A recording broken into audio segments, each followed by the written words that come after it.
Hi friends, welcome to rishis Telugu stories. ఎవరైనా మన ఛానల్ని సబ్స్క్రైబ్ చేసుకొని వాళ్ళు ఉంటే సబ్స్క్రైబ్ చేసుకోండి ఫ్రెండ్స్. అలాగే వీడియోని లైక్ చేసి షేర్ చేయండి. మీరు లైక్ చేయడం వల్ల నా వీడియోస్ మరికొంతమందికి వెళ్ళి నా ఛానల్ గ్రో అయ్యే అవకాశం ఉంది. ఇక స్టోరీలోకి వెళుదాం. కాలం ముగిసిన మన బంధం ముగిన 31వ ఎపిసోడ్. ఏంటక్క అలా వచ్చేసావు అంది గీతు మధు పక్కన నిలబడి. ఏం లేదే, భువి ఎక్కడ అంది మధు. కిందకు వెళ్ళింది అంది గీతు. హో అంటూ కిందకు తొంగి చూస్తున్న మధుని చూసి, మరీ అంత వంగకు, కింద పడిపోతావు అంది గీతు నవ్వుతూ. నువ్వు ముయ్యి, ఎవరెవరొచ్చారో చూస్తున్నా అంది నిజాయితీగా చెబుతూ మధు. నేను ఇంకా బావ కోసమేమో అనుకున్నా అంది గీతు నవ్వుతూ. అంత లేదు కానీ నేనింతగా రెడీ అయితే పిక్ తీయలేదు ఏంటే అంది మధు మొహం ముడుస్తూ. మర్చిపోయాను, వెయిట్ అంటూ రూమ్లోకి పరిగెత్తి ఫోన్ తెచ్చింది గీతు. కొన్ని పిక్స్ తీసి మహతి వచ్చిన వాళ్ళని అలా చూసి నవ్వుతూ, చాలే పదండి అని మధుని తీసుకొని వెళ్ళింది.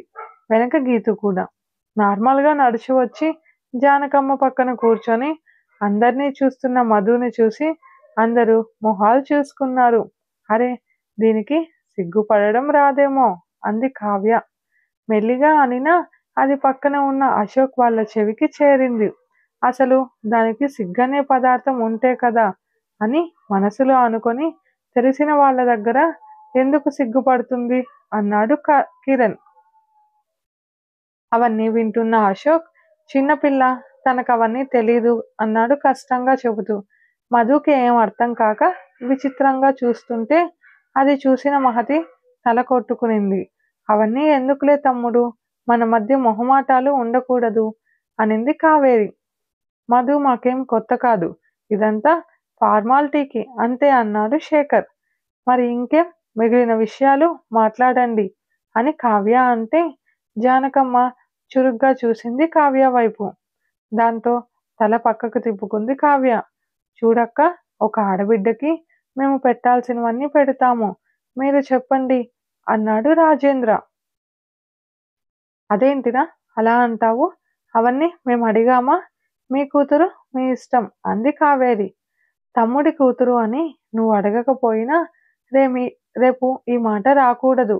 కట్నం, బంగారం, ఇంకేదైనా మీరు అడగండి అని అశోక్ అంటుంటే, మీరిచ్చే కట్నం బంగారం అన్నీ మీ కూతురుపై ప్రేమతో ఇచ్చుకోండి మామయ్య, దానికి నాకు ఏ సంబంధం లేదు. కానీ మాకైతే ఏమీ వద్దు, నేను సంపాదించే దాంట్లో తనని హ్యాపీగా చూసుకోగలను అన్నాడు కిరణ్. అప్పటి వరకు కిరణ్ని చూసినా పట్టించుకోని మధు తలెత్తి కిరణ్ని చూసింది.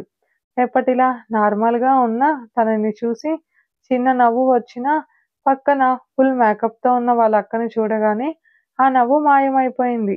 అంటే ఏంటి, కట్నం ఏం తీసుకోరా, పెట్టిపోతలు కొంచెమైనా అడగాలి కదా అన్నాడు మోహన్. మోహన్ మాటలకి తల పట్టుకున్నాడు కిరణ్. అందరూ వీడిలా పెళ్ళాం ఇంట్లో పడి కకృతిగా తింటారా అనుకున్నారు గీతు, భువి. అంతలో మధు మొహంలో రంగులు మారిపోవడం గమనించిన అశోక్, భువి అక్కని రూమ్కి తీసుకెళ్ళండి అన్నాడు గంభీరంగా. అంతలో కిరణ్కి కాల్ రావడంతో మాట్లాడి, మామ నేను అర్జెంటుగా వెళ్ళాలి అన్నాడు.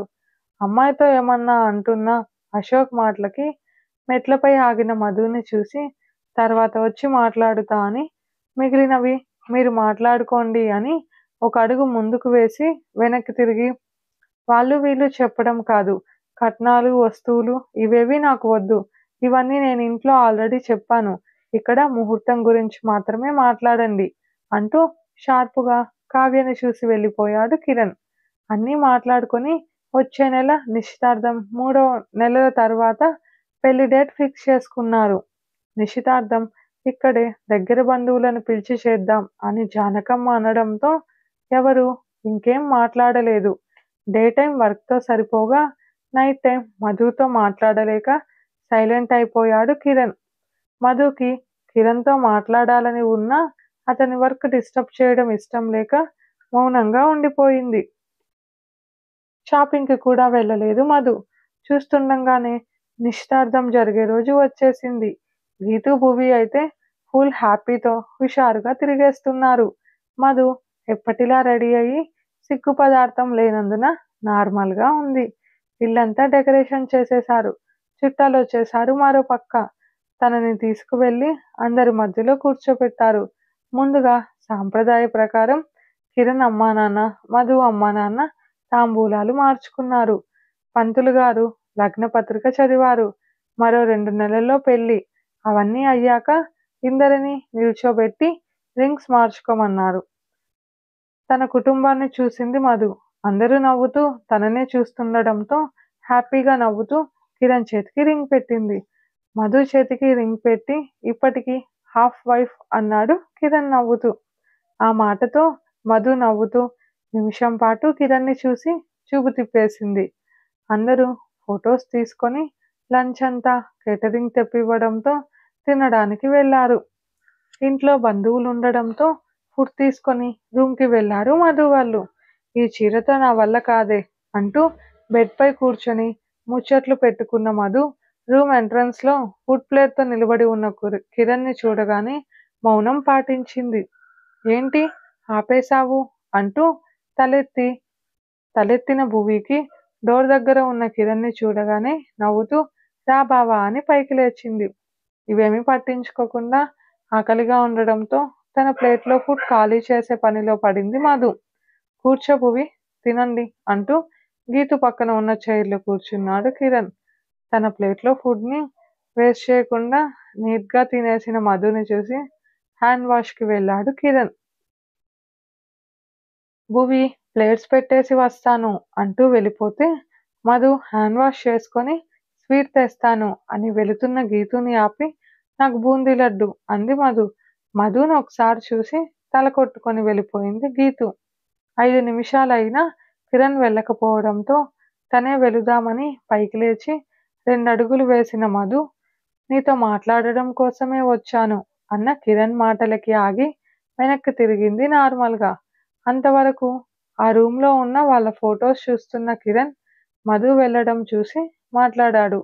నీకే ఈ పెళ్ళి ఇష్టమేనా అడిగాడు సూటిగా కిరణ్. ఇప్పుడెందుకు అడుగుతున్నావు ఈ క్వశ్చన్ అంతే సూటిగా అడిగింది మధు. అంతలో బయట తిరుగుతున్న బంధువులను చూసి డోర్ క్లోజ్ చేయి అన్నాడు కిరణ్. ఎందుకు అంది మధు అయోమయంగా.